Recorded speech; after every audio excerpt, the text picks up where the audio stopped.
Good morning, everybody. It's Monday the 5th of October, and here we are for another Monday morning assembly. So, I'm not sure this weekend if you chose to stay in and start feeling autumnal, put the heating on and tucked up and maybe watched a film or did something together with the family, or if you were out and about this weekend, but whichever way, I hope you had a lovely weekend. Okay, we've got a few bits and bobs to go through this morning, so let's begin. I'm going to start off with a little joke. Grace, you told me in the Cedars class that you were wondering when the riddles or the jokes were coming back, and I'm pretty sure that most people have only just about recovered from how bad those jokes really were. But since you asked, I'll do the one that you told me last week, so here we are. Why do sailors never play cards? Because the captain is standing on the deck. Thanks, Grace. You've done it. You've opened up a can of worms now. The jokes are back. Thank you anyway, Grace. Okay, we are just reminding you that it's school photographs on Thursday, and everybody's going to be wearing their school uniform. If you've got PE on that day, we've sent a little note out just to remind you that you can wear your PE trainers for the day, but it's school uniform. That way it'll look smart for your photograph. It's a shame that we can't have siblings together, the preschoolers, but that's just the way it is at the moment. And I'm sure that hopefully when we come back around to having the photographs later on in the year, fingers crossed that we can put the siblings together then. Okay, now let's have a look at our emotion card for the week. Now remember, these emotion cards are feelings that you may have felt before.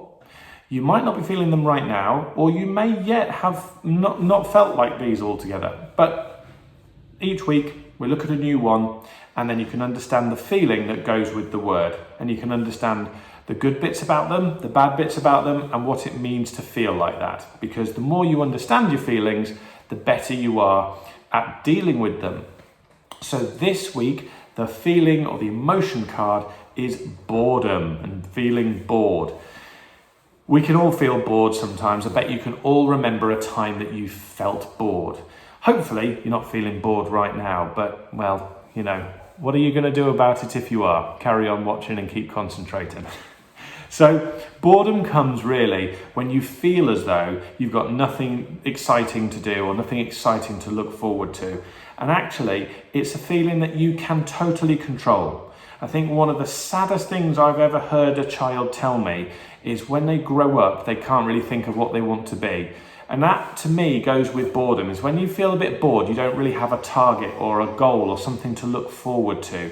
So when you grow up, you want to be something and you want to aspire to get better at the things you're doing, and boredom is linked with that. If you get easily bored, you might struggle to reach your targets. So we've got to think about how it's okay to feel bored sometimes, that's all right, but it's actually not a problem. You know, it's how you come out of that feeling of boredom that really is the next step. So some of the ways that people get out of feeling bored is they try something different.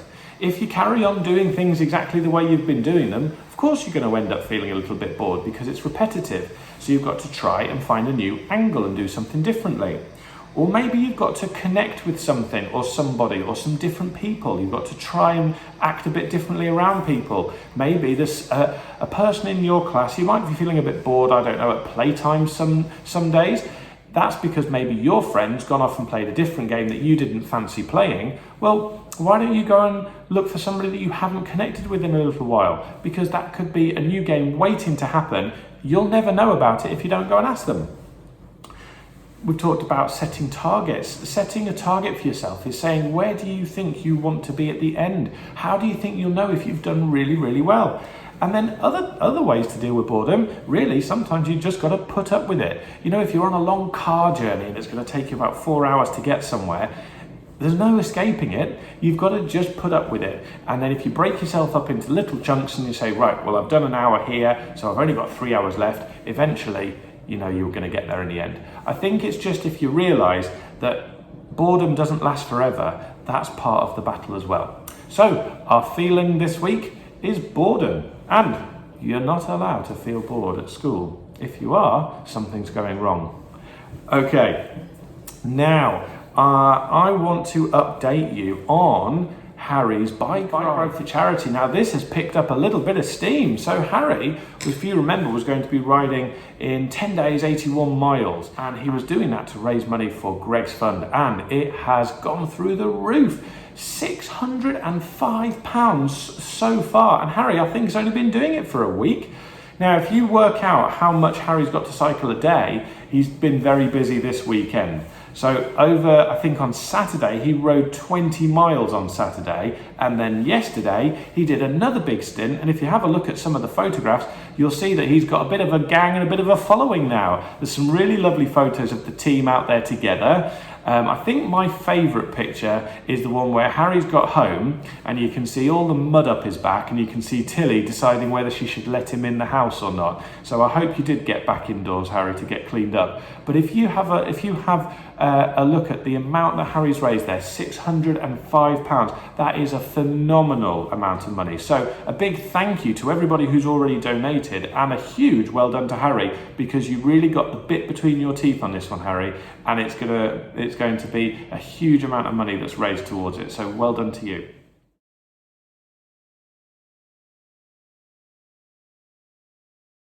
And let us know when you're all done.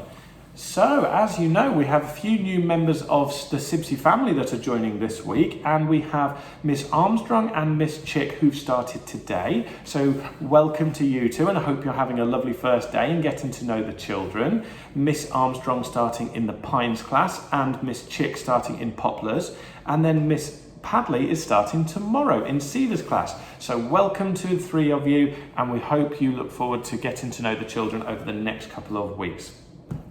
Okay, and finally, a little bit of news, because this week it is World Space Week. Now, last year, you may remember, every day we did a really exciting assembly, and Mrs. Ennis organised Susie Imber to come and see us, and that seems like a lifetime ago. We had Susie Imber who came to talk to us about what it's like to be a planetary scientist, and that was amazing. That was really fantastic. This week, I'm afraid this year, you're going to have to put up with me, and hopefully in class this week you'll also just be looking at World Space Week as we go through the week as well. So I wanted to show you a photograph that I saw a few weeks ago, and I knew that when World Space Week came around, I wanted to share it with you all. I saw this photo of a man who'd taken a photograph every day over a place called Toledo in Spain. He took a photograph of the moon each night, watching the lunar cycle, and then he pieced the photos together to create the full lunar cycle.